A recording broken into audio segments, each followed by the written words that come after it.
Hello, my dear class 10 students. I hope you're doing well. It's been a long time since we interacted, so I thought today let me explain to you a chapter through this medium of video conferencing. So I hope you will like the chapter and also you'll follow the explanations. Listen to the video carefully, follow everything very carefully. If you follow the video, answering the questions that I've given you will be very, very easy, right? So let's begin. The chapter that we shall discuss today is the third chapter of your geography. The name of the chapter is Geography of the World. In this chapter, we shall basically look at things about the Earth, the distribution of the continents and the oceans, location and geographical characteristics of the continent, and details about the country. Well, it seems a little difficult perhaps, but don't worry, it is very easy, very, very easy chapter. All right, so let's begin.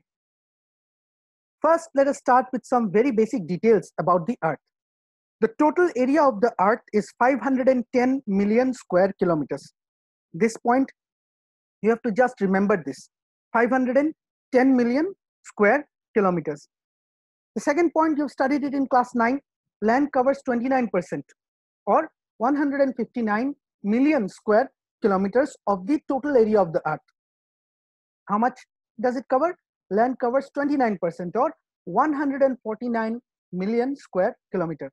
But the majority of the Earth is covered by water. That is 71% is covered by water. 361 million kilometers of water covers the Earth.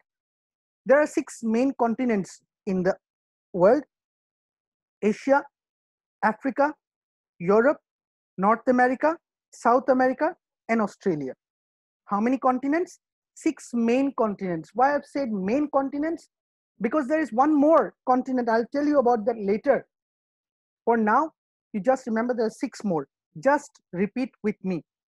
Number 1, Asia, Africa, Europe, North America, South America, and Australia. Very good. So you know the names of the 6 main continents of the world. There are 5 oceans: Arctic Ocean, Atlantic Ocean, Pacific Ocean, Indian Ocean, and Southern Ocean. These are the 5 oceans of the world. So just repeat after me: Arctic Ocean, Atlantic Ocean, Pacific Ocean, Indian Ocean, Southern Ocean. Done? So we know the 6 continents and we know the names of the 5 oceans. Now we will go into something very interesting. We will look at the continental drift theory. What is this continental drift theory? Very simple.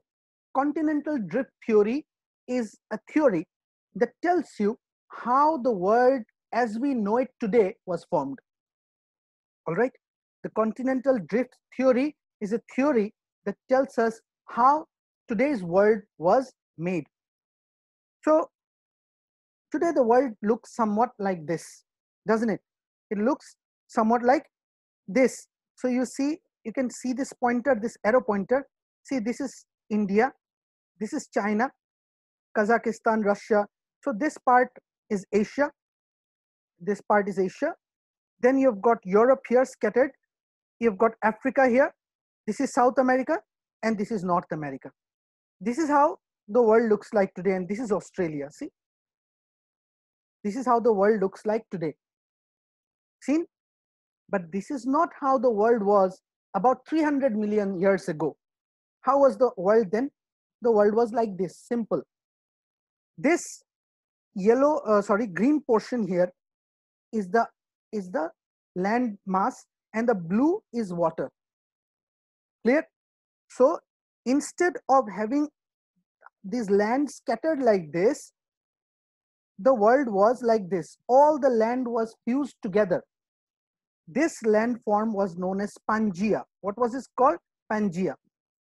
So what is Pangaea? Pangaea was the unified landmass that existed 300 million years ago.